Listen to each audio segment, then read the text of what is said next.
Nouvel Esprit Public, Philippe Meyer. Bonjour et merci d'être avec nous, de nous avoir rejoints pour cette suite du Nouvel Esprit Public enregistré dimanche à l'école alsacienne autour de deux thèmes, celui du vide des partis politiques et celui de la doctrine dite doctrine d'Unroe par contraction entre Donald Trump et Monroe et émission enregistrée avec donc Jean-Louis Bourlange, avec David Jays, avec Antoine Fouché et avec Lucille Schmitt. Et nous allons passer à la première intervention qui est monsieur, s'il vous plaît. Bonjour, merci beaucoup. J'avais une question pour monsieur Bourlange. Vous faisiez référence à l'opposition de style entre monsieur Bayrou et monsieur Lecornu. Donc l'un qui se concentrait sur les choix essentiels et l'autre qui a une approche plus tactique. Et je me demandais je voulais vous poser la question de savoir si précisément il n'y a pas un malentendu là-dessus. C'est-à-dire que monsieur Bayrou, en concentrant son discours sur la réduction de la dette, je me demande s'il n'a pas fait l'économie ou l'impasse sur un discours beaucoup plus stratégique, c'est-à-dire de proposer une vision sur la place singulière de la France dans le monde, de décliner ça, ou en Europe, de décliner ça en priorité stratégique, et ensuite de définir comment on alloue nos ressources limitées par rapport à ces priorités stratégiques. C'est-à-dire d'une certaine manière, c'est ça qui doit définir comment on alloue même des ressources limitées, et pas le fait de réduire la dette qui définit les choix qu'on doit faire. Est-ce qu'il n'y a pas une question d'inversion en fait de méthodologique, et je me demande si ça vaut pas un peu pour l'ensemble de la classe politique. Jean-Louis Bourlange. Oui, écoutez, je me garderais bien de faire des analyses approfondies de la gestion de Bayrou et de la gestion de Lecornu. Sachez simplement que je n'ai été en aucune façon associé à la gestion de monsieur Bayrou. Je crois qu'en fait, ce que j'ai voulu dire, je me suis référé à des idéotypes, si vous voulez. C'est-à-dire, il y a une façon d'aborder la question gouvernementale par François Bayrou et une façon d'aborder la question gouvernementale par Sébastien Lecornu qui me paraissent relever de deux catégories différentes. Je crois notamment que sur ce que a pensé sans doute François Bayrou, c'est que l'équilibre budgétaire, le refus de la dette, le refus d'aggravation de la dette et le souci de l'équilibre étaient une sorte de fil conducteur qui conduisait à ce que vous souhaitez. Mais je suis d'accord avec vous, si j'avais été à sa place, j'aurais sans doute tout à fait élargi l'offre politique faite aux Français. Mais je crois que son idée, c'était qu'il fallait d'abord qu'on s'accorde sur des fondamentaux, que ce fondamental-là, il était incontournable parce que l'équilibre budgétaire, c'était la clé de l'avenir de notre système social, c'était la clé de notre mobilisation économique, technologique face à Trump, et c'était la clé de notre montée en puissance militaire dans une situation difficile. Donc je crois que c'était le point focal d'une offre politique qui, effectivement, s'est révélée être profondément minoritaire, parce que ça n'a pas intéressé un certain nombre de gens. Sébastien Lecornu, je ne le critique pas. Je comprends très bien le pari initial qui est le sien, qui est de dire on doit élargir le bloc central. Il y a un éléphant dans la pièce qui est le régime des retraites. On va le mettre de côté.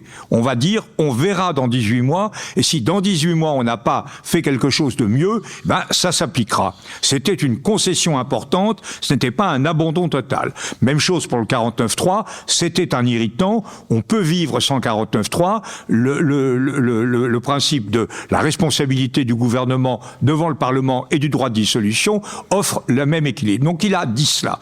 Et ce que je crois, c'est on aurait pu à ce moment-là construire un contrat majoritaire. Il n'a pas trouvé chez les socialistes et à LR des interlocuteurs qui étaient prêts à faire cela et bâtir une offre politique jusqu'à la présidentielle, une offre politique qui aurait affirmé une sorte de perspective. Au contraire, ayant vu Monsieur Faure lui opposer une fin de non-recevoir à cette idée de pacte majoritaire, il a décidé de mener une politique de soumission au Parlement, ce qui a été théorisé très très clairement par Amélie Montchalin en particulier. C'est ce que j'appelle la République des amendements. amendements. C'est-à-dire que la loi disparaît, ce qui compte, c'est les amendements. Donc il n'y a plus de foyer de cohérence centrale. Et ça, je crois que c'est extrêmement grave et qu'il y a eu une dérive de ce point de vue-là au cours des dernières semaines qui est très préoccupante et qui, à mon avis, est d'abord imputable à Monsieur Faure. Mais enfin, on peut estimer que Monsieur Lecornu aurait pu dire « j'ai fait des concessions importantes, si vous n'en voulez pas, eh bien, de toute façon, je peux faire passer mon budget par ordonnance », ce qu'il n'a jamais dit, alors que c'était quand même une option. Et si vous voulez me renverser, eh bien, on sort dans la cour et on verra qui est le plus fort. En tout cas, on aura une dissolution même avant les municipales, ce qu'il est obligé de dire maintenant, puisque au bout du compte, les socialistes hésitent à voter la censure sur ce dossier pourri du Mercosur, qui est d'ailleurs une très bonne illustration, ce dossier-là, du fait qu'on est complètement à plat ventre. Vous savez, complètement effondré. Vous savez que j'ai toujours été pour le Mercosur. Je crois que le président y est fondamentalement favorable, qu'il n'a jamais osé l'assumer clairement. Il a oscillé entre le pour, le contre, le moyen, etc. Et maintenant la mise en minorité. Et c'est ce fait qu'on baisse le drapeau, qu'on ne défend pas notre système européen, notre système libéral, notre système démocratique, le système reposant sur des valeurs auxquelles nous sommes attachés, qui fait qu'on est très très mal. Un mot, Lucile ? Non, moi, je vais dire un tout petit mot, c'est qu'il me semble que la différence fondamentale entre François Bayrou et Sébastien Lecornu, c'est quand même la relation à Emmanuel Macron. C'est-à-dire que François Bayrou a été plusieurs fois candidat à la présidentielle. C'est quelqu'un qui a son autonomie, et votre question, d'ailleurs, le reflète. C'est-à-dire que vous dites, au fond, il aurait dû agir avec des orientations stratégiques. Vous dites, il aurait dû être un président de la République. C'est-à-dire, en fait, grosso modo, on est quand même dans une situation où je rappelle que le Premier ministre dépend du président de la République et que c'est lui qui fixe les orientations stratégiques. Après, par rapport à ce que vient de dire Jean-Louis, moi je suis frappée du fait que la multiplication des articles sur la méthode Lecornu, parce qu'effectivement Lecornu dure, mais on voit bien qu'il dure en renonçant progressivement à l'essentiel du projet macroniste et en se mettant dans la main de socialistes qui sont restent eux-mêmes à moitié dans la main de LFI. Donc on est dans une situation où, à ne pas formaliser, en fait on organise le sentiment que être un bon homme politique, être un bon Premier ministre, c'est de durer, sans réussir à faire quelque chose, et donc c'est une mise en scène pour moi de l'impuissance politique. Juste un mot sur la distance entre Bayrou, Lecornu et Macron. Je dirais une seule chose, Lucille. Tout Premier ministre est l'ennemi du président de la République. Monsieur. Merci, bonjour et merci. Monsieur Fouché, vous citiez Edgar Faure et pas Olivier Faure, qui assimilait les hommes et les femmes politiques à des salauds. On pourrait citer le philosophe Jacques Rancière qui les assimilait plutôt et surtout à des drogués du pouvoir. Et il a cette formule assez convaincante dans une interview de la revue Ballast. Il dit il n'y a pas de pire gouvernement qu'un gouvernement fait de personnes qui veulent gouverner. Et Madame Schmitt, dans le même ordre d'idée, un petit peu, vous parliez des partis politiques qui sont surtout des machines à gagner les élections, ce qui évidemment sont des qualités et des compétences différentes de celles qu'il y a pour gouverner, voire même aux antipodes. Simone Veil avait analysé ce problème dans sa note pour l'abolition des partis politiques. Et donc la question que je voudrais vous poser, c'est est-ce qu'on pourrait pas... une manière de sortir du trou noir de la vie politique actuelle, ce serait pas, c'est peut-être naïf et peut-être que ça existe déjà, mais d'inventer des laboratoires de recherche, peut-être que vous en connaissez, qui inventeraient des nouveaux mécanismes d'accès au pouvoir autour de mécanismes vraiment d'innovation et d'ingénierie politique, et qui conduiraient au pouvoir ce dont vous parliez, Monsieur Jayes, c'est-à-dire des gens qui sont capables de recueillir la parole publique pour la convertir en transformation et qui n'ont pas spécialement de programme, mais surtout des compétences. C'est peut-être naïf, mais je trouve que dans les débats, en fait, c'est pas une question qui ressort souvent, en tout cas dans ce que je connais. Merci. Merci de prédire un brillant avenir au nouvel esprit public. David. Oui, avant d'aller ouvrir mon four, je pense que la question que vous posez, il faut l'élargir à la question de la démocratie elle-même. C'est-à-dire qu'une des raisons pour lesquelles on a une attrition aujourd'hui du débat politique et de la confrontation, de la qualité de la confrontation démocratique, c'est parce qu'il n'y a plus de grands clivages politiques. Il y a deux politistes du XXe siècle, pour moi les deux plus grands, Lipset et Rocane, qui ont écrit un livre qui s'appelle « Structure des clivages partisans », où ils disent finalement l'aventure démocratique en Occident, elle a duré 150 ans et elle s'est structurée autour de deux grands faits historiques, la construction de la nation et la révolution industrielle. Et chacun de ces deux grands faits historiques a engendré deux lignes de clivage. Première ligne de clivage sur la nation entre le centre et la périphérie, c'est-à-dire en gros entre Paris et la féodalité qui résiste à la centralisation progressive. Deuxième ligne de clivage autour de la nation entre l'Église et l'État. Là, le fait national était déjà plus affirmé, mais la question c'était qui allait contrôler la construction de la nation. Est-ce que c'est le pouvoir clérical traditionnel ou est-ce que c'est les nouvelles élites issues de la franc-maçonnerie, par exemple, dont parlait Jean-Louis tout à l'heure. Deuxième fait historique, la révolution industrielle. Deux lignes de clivage également. Urbain-rural, vous connaissez Ricardo, la classe des propriétaires fonciers, la classe des industriels, de la nouvelle bourgeoisie industrielle. Et puis, évidemment, le clivage le plus connu du XXe siècle, capital-travail. Bon. Le problème, c'est que ces deux mouvements historiques, la construction de la nation et la révolution industrielle, sont épuisés aujourd'hui. Et donc, quels sont les mouvements historiques suffisamment puissants pour générer de nouvelles lignes de clivage ? Moi, je crois qu'il y en a deux. La première, c'est mondialisation et ouverture, c'est-à-dire clivage ouvert, fermé. Et de quelle ouverture parle-t-on ? Ouverture culturelle, ouverture économique, fermeture culturelle, fermeture économique. Et la deuxième ligne de clivage, et celle-là, elle me rend pas particulièrement heureux ni optimiste. Et en plus, elle nous classe, nous démocrates, du côté des conservateurs, parce que c'est toujours mieux d'avoir le vent en poupe, d'être celui qui défend la centralisation face aux féodalités, celui qui défend l'industrie face aux aristocrates et aux propriétaires fonciers. Eh bien, c'est le clivage entre ceux qui défendent la démocratie, qui considèrent que c'est encore un régime valable, ce régime dans lequel une voix en vaut une autre, et ceux qui considèrent, comme les gens qui entourent Trump aujourd'hui, qu'il faut la jeter aux orties et qu'il faut instaurer un nouveau type de régime néo-impérial, césariste, autoritaire, bref, le retour du tyran chez Platon. Je pense que Rancière a tort, parce qu'il parle de partis politiques qui ne sont plus, qui sont les partis politiques qu'il a connus quand il avait 20, 30, 40, 50, peut-être 60 ans. Mais c'est fini, ce ne sont plus du tout des machines qui veulent gouverner. Ce ne sont pas des gens qui veulent gouverner, ce sont des gens, le mot est peut-être un peu, mais je dirais qui veulent profiter. Je citais en fin d'enregistrement tout à l'heure, je citais le livre sur les injures politiques. J'aurais pu aussi citer un livre qui a une quinzaine d'années, de Vincent Quivy, Q-U-I-V-Y, que j'ai cité à plusieurs reprises, qui s'appelle Nos chers élus, et qui est une étude sur les maires, ces personnages sacrés devant lesquels tout le monde nous explique que, eux, au moins, ils ont le contact avec la population, eux, au moins, ils sont proches des gens.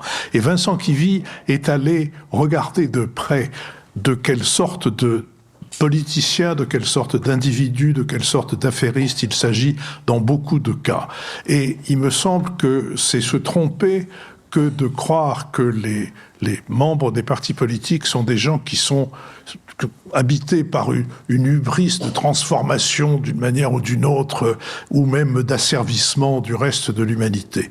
Je pense qu'il s'agit de profiter, qu'il ne s'agit pas de diriger. Antoine.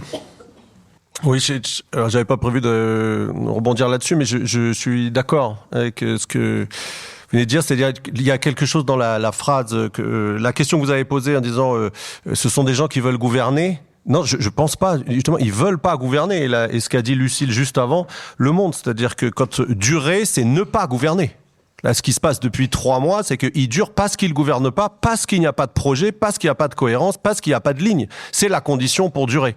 Et donc, moi, je pense que le pays se porterait beaucoup mieux si on avait davantage de gens qui veulent gouverner. C'est-à-dire qui ont un projet et qui sont prêts à perdre les élections plutôt qu'à les gagner en renonçant à leur projet.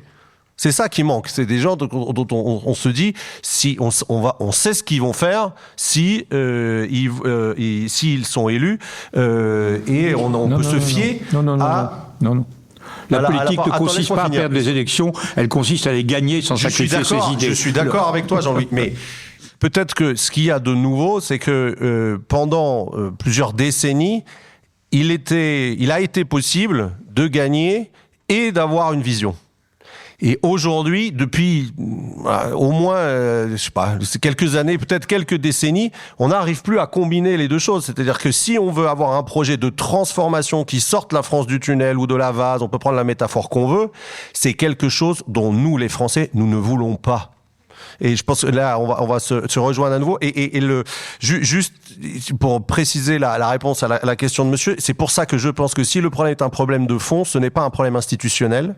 Et donc c'est pour ça qu'on peut tourner autant qu'on veut autour de la mécanique institutionnelle, de la démocratie participative, des laboratoires de recherche qui inventeront une nouvelle manière de faire démocratie, etc. De toute façon, à la fin, la démocratie, c'est la responsabilité individuelle de chaque citoyen qui est capable ou pas de prendre en compte l'intérêt général. Et vous pouvez inventer tous les mécanismes institutionnels que vous voulez, si les individus ne sont pas prêts à prendre en compte dans leur choix individuel une part de l'intérêt général, ça ne fonctionnera pas. Et donc c'est pour ça que, me semble-t-il, il y a un mécanisme pour réconcilier la responsabilité, la participation et la vision qui permet d'avancer, c'est le référendum. Et je pense que c'est pas un hasard si on n'y recourt pas depuis 2005, c'est parce qu'il y a une double méfiance. Ah oui, j'en ai pour 10 secondes encore. Il y a une double méfiance entre les élites et le peuple, pour reprendre le langage populiste. Les élites se disent, de toute façon, le peuple ne va pas faire les bons choix, ce qui est pas vrai. Encore une fois, il y a eu 10 référendums depuis 1958. Le peuple ou la population a suivi 8 fois sur 10 le gouvernement. Et le peuple pense que les élites ne sont pas capables de tracer une voie, ce qui, à mon avis, est faux aussi, à partir du moment où on retrouve des élites qui sont prêtes, et là il y aura une divergence avec Jean-Louis, qui sont prêtes, mais c'est le mouvement, c'est la démarche gaulienne, qui sont prêtes à perdre les élections plutôt qu'à les gagner en renonçant à l'intérêt général. Lucille Schmitt. Oui, deux choses. Au fond, vous nous avez parlé de mécanismes et on voit bien qu'en ce qui concerne le fonctionnement du pouvoir, qui n'est pas toujours le fonctionnement de la démocratie, vous êtes plutôt référé à l'idée du pouvoir. Il y a un mélange entre, effectivement, des mécanismes, des procédures, et puis il y a la question, comme vient de le dire Antoine, du comportement, de la sociologie, au fond, du pouvoir. Donc, au fond, la critique de Rancière, c'est une critique sociologique plus que mécanique. Moi, je rejoins ce que dit Antoine sur l'idée que le comportement aujourd'hui de ceux qui sont élus, alors, je ne sais pas si je serais critique sur tous, parce que je pense qu'on a tendance à globaliser. Le comportement de ceux qui sont élus nous déçoit pas seulement parce qu'ils seraient intéressés ou profiteurs, mais aussi parce qu'ils sont ignorants. Moi, je pense que face au grand défi du savoir, c'est pas un hasard si Donald Trump nous vend le modèle de « je suis très ignorant, je suis très puissant et j'arrive à mes fins », et qu'il faut faire très attention à l'idée que aujourd'hui exercer le pouvoir en étant ignorant ne devienne pas une sorte de règle générale. Au fond, on a le droit de dire n'importe quoi sur les chaînes d'information continue lorsqu'on est élu ou même lorsqu'on aspire à devenir président de la République. Donc moi, je crois qu'un des grands sujets, c'est pas tellement les procédures, c'est la question de comment est-ce qu'on réconcilie le monde du pouvoir avec le monde du savoir, de la recherche, de la complexité, et comment est-ce qu'on arrive à intéresser d'autres personnes, comment on arrive à une autre sociologie du pouvoir. On a beaucoup essayé, on a fait la parité, on a fait les jeunes, on a donné au Parlement de nouveaux pouvoirs, tout ça n'a rien changé. Aujourd'hui, l'Assemblée nationale est une sorte de cirque. Et ça correspond bien au comportement des individus qui, comme le disait Philippe tout à l'heure, ne sont plus tenus par les partis politiques. Donc comment on constitue un autre jeu d'acteurs, ça me semble être un point essentiel, plus que la procédure. Monsieur. Je voulais juste vous demander votre sentiment, parce que Trump est quelque part une sorte de héros hegelien. Il fait l'histoire, mais il ne sait pas ce qu'il fait. Et puis pour reprendre ce que disait M. Fouché au début de votre émission, la politique ne fait pas le bonheur, mais elle peut faire le malheur. À vous écouter depuis de longues années, on a quand même l'impression que le déclin est désormais entamé de manière rapide, que nous sommes dans une impasse politique majeure, depuis la dissolution, mais sans doute y était-on déjà un peu avant. Et puis, pour faire écho à ce que disait David Jays à l'instant avant de partir, et ce que vient de dire Madame Schmitt, ma question sur le sentiment que je voudrais vous poser est la suivante. N'avez-vous pas le sentiment que nous sommes à l'aube d'un changement de régime ? En France, vous voulez dire ? En France, bien sûr.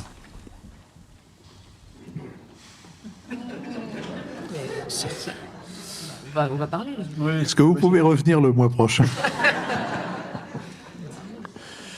Non, tu n'as pas de sentiment. Moi, d'abord, je voulais dire une chose sur un autre sujet.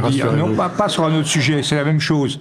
Mais je crois que gouverner sans idées ou avoir des idées sans gouverner, ce sont les deux faces d'un même échec et aucune de ces faces n'est supérieure à l'autre.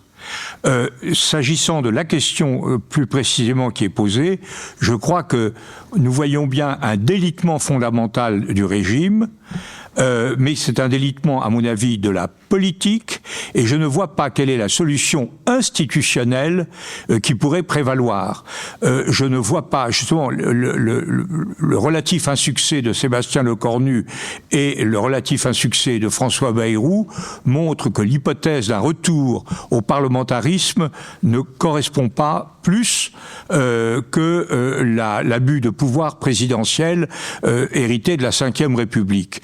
Donc ce que je crains, c'est que face à cette absence de solution, nous ne basculions effectivement dans quelque chose d'autoritaire, de déplaisant, remettant en cause les équilibres fondamentaux démocratiques du pays, l'indépendance des juges, le pouvoir du Parlement, tout un ensemble de choses qui céderont devant ce qui apparaît de plus en plus fort en France et ailleurs, qui est la pulsion autoritaire.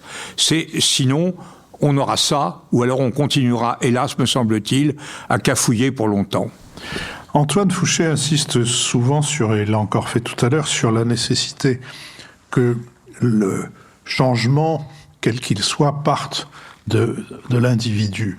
Et en même temps, je crois qu'il y a un problème qui est l'effet de contagion. Il se trouve qu'en ce moment, pendant que nous sommes en train de parler, peut-être que le régime iranien est en train de basculer.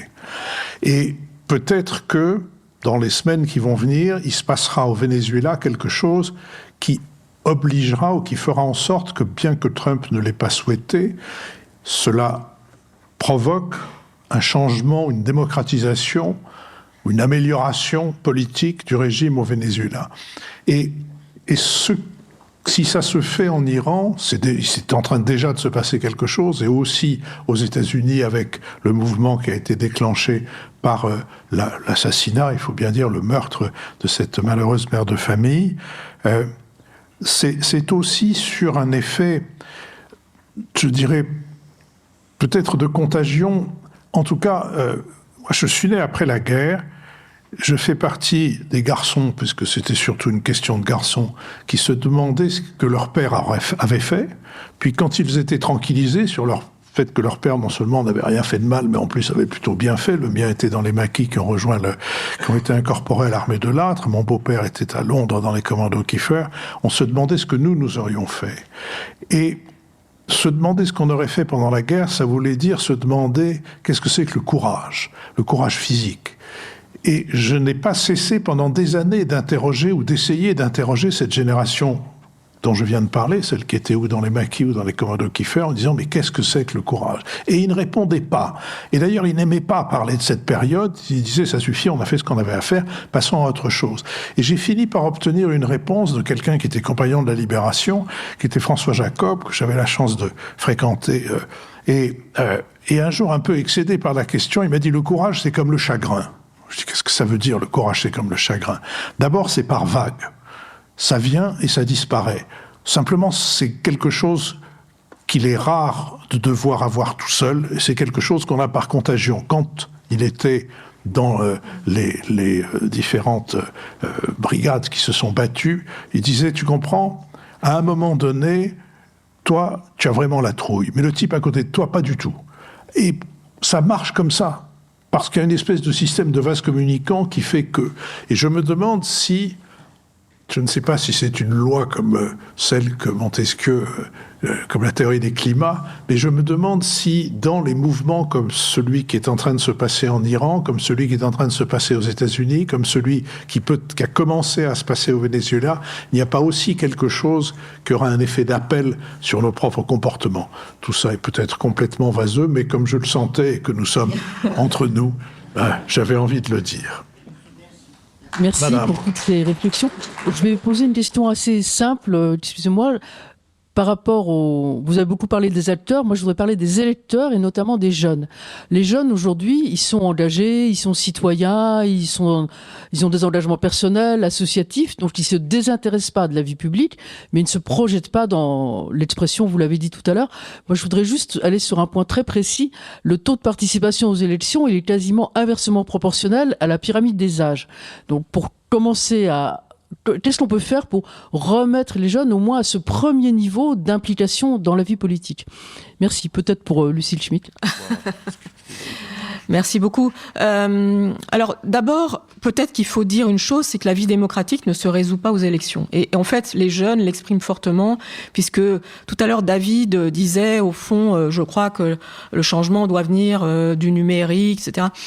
Pas seulement, évidemment, il vient aussi des réseaux sociaux ou de ce qu'on fait par des échanges virtuels, mais on voit bien que du côté d'un certain nombre de jeunes, l'engagement prend aussi des formes très matérielles, très précises, du côté du Nord-Sud. Enfin, ça continue à être du côté du Nord-Sud, de l'engagement en faveur du développement. C'est du côté de la solidarité, c'est les tutorats aussi qui sont pratiqués dans un certain nombre d'universités et de grandes écoles pour aider dans les quartiers populaires. Et puis, c'est par ailleurs un grand intérêt pour tout ce que sont les changements du monde autour de l'intelligence artificielle et autour de l'écologie. La caractéristique, me semble-t-il, de la jeunesse, c'est de s'intéresser quand même à la façon dont elle va pouvoir construire sa vie. Et donc la manière de la réintéresser à des campagnes électorales, c'est d'avoir, tout à l'heure, ce dont parlait Antoine, c'est d'avoir des projets de société dans le cadre des campagnes électorales. C'est évidemment là-dessus que ça fonctionnera. Et je crois aussi d'avoir des leaders. Moi, ça m'a frappé de voir comment, lorsqu'on invite au journal télévisé le fondateur de Mistral AI, il ose dire qu'il est pour l'égalité fiscale, et là, ça crée un espèce d'immense engouement, ce qui est un peu une banalité, mais qu'un entrepreneur le dise et dise, au fond, il faut arrêter de cliver et, au fond, voir les problèmes différemment, les questions différemment, arrêter d'inventer des clivages qui ne correspondent pas à la réalité de ce qu'on vit lorsqu'on est jeune, ça me semble être un des points essentiels. Donc, savoir croiser, par exemple, l'intelligence artificielle et l'écologie, pas expliquer que ce sont deux mondes noirs et blancs, savoir croiser la géopolitique et la question de la solidarité internationale. Je crois qu'il y a cette question de arrêter de voir le monde à travers c'est un peu ce que disait Philippe tout à l'heure, des lunettes qui sont complètement déphasées. Et puis, il y a cet enjeu de faire une offre en termes d'incarnation qui soit une offre qui corresponde au fond à ce que nous souhaitons. Pour l'instant, on choisit toujours entre la peste et le choléra, et pas seulement quand on est jeune. Donc il y a aussi, vous savez, je pense que l'abstention risque de remonter aux prochaines échéances présidentielles, pas seulement chez les jeunes. Et quand on se demande dans les dîners de famille, est-ce que tu voteras pour Jordan Bardella ou Jean-Luc Mélenchon, il y a beaucoup de gens, quelle que soit leur famille politique, qui ont envie de dire je m'abstiendrai comme un jeune. Donc au fond, on est tous concernés par votre question. Et aujourd'hui, les espaces politiques qui sont enthousiasmants, ils sont tous situés hors de la vie politique institutionnelle. Lorsque Jean-Louis dit gouverner sans idées ou avoir des idées sans gouverner, c'est les mêmes problèmes, je suis d'accord. Mais c'est une interpellation à la fois à ceux qui sont dans le champ des contre-pouvoirs et à ceux qui sont au pouvoir. Et ça signifie que lorsqu'on est syndicaliste, lorsqu'on dirige une grande association, on doit s'impliquer davantage par rapport à ces enjeux électoraux, alors que pour l'instant, on s'en tient soigneusement à distance. Au fond, il faut élargir le cercle de ceux qui nous disent « nous sommes concernés par les élections ». Aujourd'hui, ceux qui nous disent « nous sommes concernés par les élections », c'est ceux qui veulent recueillir notre suffrage, alors qu'ils sont décrédibilisés. J'ai un slogan, abstention, piège à con. D'autres questions? Oui, là, quelque part, je ne vois pas, pardon. Voilà, merci. Je voulais juste refaire un commentaire sur ce que vous aviez dit, Philippe, parce que j'étais un peu choquée que vous disiez un peu tous pourris en parlant du personnel politique. C'est un peu ce que vous avez dit, ce sont des profiteurs. Non. Vous avez dit ce sont des profiteurs. Il y a des gens qui ont des tripes, ils ont quand même tous des convictions, il ne faut quand même pas oublier. Donc bien sûr, il y a des écarts et tout, mais le personnel politique, je pense qu'il y a quand même des gens qui se battent pour leurs convictions. Enfin bon, ça c'est un commentaire. Écoutez, oui. Franchement, je ne sais pas quelles observations, quelles lectures, quelles manifestations vous poussent à croire ça, mais j'ai enseigné pendant à peu près un quart de siècle à Sciences Po, de peu près milieu des années 80 jusqu'aux années 2000. Les grosso modo, le premier tiers, les 5% des étudiants les plus intéressants, pas forcément les meilleurs scolairement, mais les plus intéressants, ceux qui avaient le plus de participation, allaient faire de la politique ou rentrer dans le service public. Le deuxième tiers, les 5% les plus intéressants, rentraient dans les nouveaux métiers de l'Eldorado, qui étaient la communication, la publicité, le journalisme, là aussi entendu non pas comme une recherche de décrire et de comprendre la société, mais considéré comme le moyen de se constituer en courtier en notoriété. Et le dernier tiers, les 5% les plus intéressants, avaient laissé tomber et le journalisme et la politique et s'intéressaient exclusivement à des moyens de gagner leur vie. Et les 5% qui s'intéressaient à la politique étaient de loin les moins intéressants humainement et intellectuellement. Ce que je veux dire, c'est que les discours qu'on fait pour se faire plaisir, pour expliquer que les maires, et c'est des maires que j'ai parlé avec le livre de Vincent Quivy, Nos chers élus.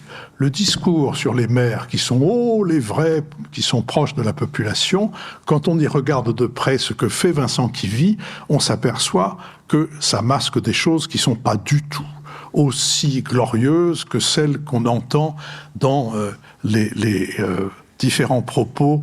Et j'en suis rentré il y a quelques jours d'une région rurale dans laquelle le maire du chef-lieu de l'intercommunalité n'aurait jamais dû être maire car la loi le lui interdisait, mais personne n'a fait respecter la loi à cause du métier qu'il avait exercé précédemment et qu'il rendait susceptible d'exercer sur les électeurs une influence qui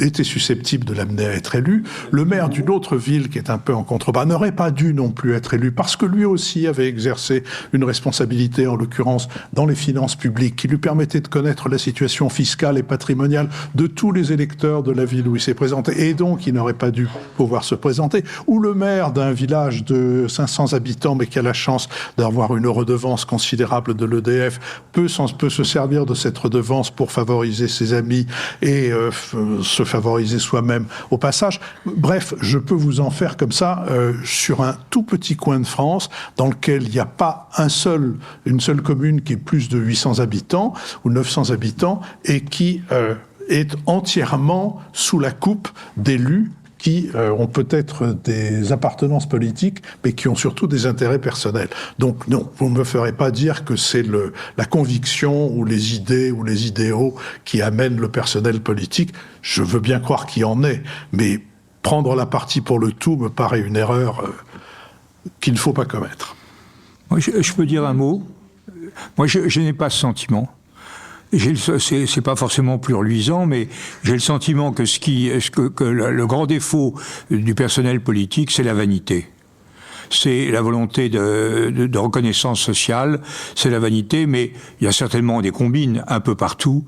Mais moi, ce qui me frappe quand même, c'est les gens que je vois dans quelque partie que ce soit, c'est quand même un certain désintéressement personnel, la volonté de faire quelque chose pour les autres. Alors ensuite, ils sont pas forcément très malins, ils sont souvent vaniteux. Ça, c'est vraiment mais je ne pense pas qu'on puisse considérer que ils aient une espèce de rapport biaisé et instrumentalisé du pouvoir. Pour la plupart, il y a certainement pas mal de brebis galeuses. La vanité est aussi une rémunération qui est peut-être même plus intéressante et plus durable que la rémunération en devenir. Ça m'amuse parce que quand je suis rentré dans la presse du temps de Jean-François Revel, qui était directeur de l'Express et qui m'a fait devenir journaliste. Et après son départ, nous avons pendant des années, jusqu'à sa mort en 2006, nous avons au moins une fois par mois déjeuné ensemble selon un rituel qui se composait de deux parties. Première partie, c'était un coup lui, un coup moi qui choisissions le restaurant. Inutile de vous dire que je me suis fait avoir à chaque fois parce qu'il a été capable de trouver un bistrot du côté de Corentin Cariou qui faisait le meilleur plat de côte de Paris, comme il était capable de m'amener chez Maxime le jour où il y avait le bœuf en gelée le plus délectable. Et l'autre partie qui était de commencer notre déjeuner par une dispute, dans le sens qu'on donnait autrefois pour décrire les soutenances de thèse.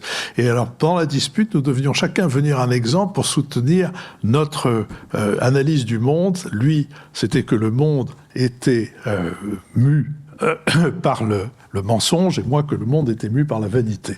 Et chacun avait un exemple à partir duquel on pouvait essayer de gagner la dispute. Mais oui, c'est très possible. Les vices volent en escadrille. Pardon, les vices volent en escadrille. Et là, l'un n'exclut pas l'autre. En fait, j'avais une question. Pardon. En fait, j'avais une question. C'était juste une remarque, mais je voulais revenir à ce qu'avait dit Antoine Fouché. Et ce qui paraît en effet central, c'est que lorsqu'on voit les événements actuels et qu'on voit la presse étrangère, à chaque fois qu'on est dans la rue pour la réforme des retraites, etc., on est la risée des autres pays d'Europe. Donc, on est un peuple qui comprend pas qu'il faille se serrer la ceinture. Donc, qu'est-ce que propose Antoine pour qu'on comprenne? Enfin, je pense qu'il faut un effort de pédagogie qui doit être central. Et j'ai l'impression aussi que parfois sur les plateaux de télévision, je veux dire, donc il y a ce problème de polarisation et d'exagération.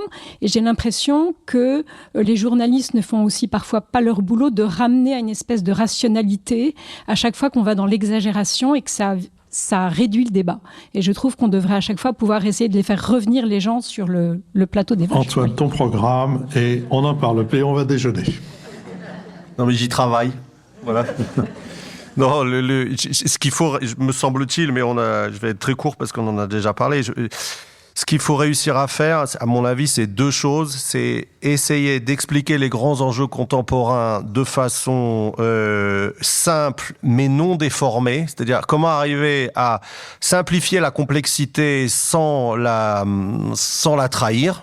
Et ça, c'est intellectuellement un énorme boulot. En fait, et je pense que à minima qu'on se présente à une élection quelle qu'elle soit, chacun pourrait être appelé à une forme de devoir ou en tout cas de conviction là-dessus. C'est un travail strict d'un point de vue strictement intellectuel. Comment est-ce qu'on explique le monde qui change et qui n'est plus du tout le même qu'il y a 10 ans de façon simple, non mensongère et exacte? Ça, c'est la première chose. Et après, sur la méthode, on en a déjà parlé, mais moi, plus le temps passe, plus j'y crois, c'est que il n'y aura pas de sauveur. C'est les De Gaulle, Napoléon, Jeanne d'Arc. C'est fini. Dans une société d'individus, il n'y en aura pas. Donc, soit on se sauve nous-mêmes, dont le référendum, soit on continue de s'enfoncer dans la vase et nos enfants vivront moins bien que nous. Merci beaucoup. Merci à Michael Fristo et merci à Fabrice Gros. Et merci à l'École alsacienne de nous avoir accueillis et à dimanche.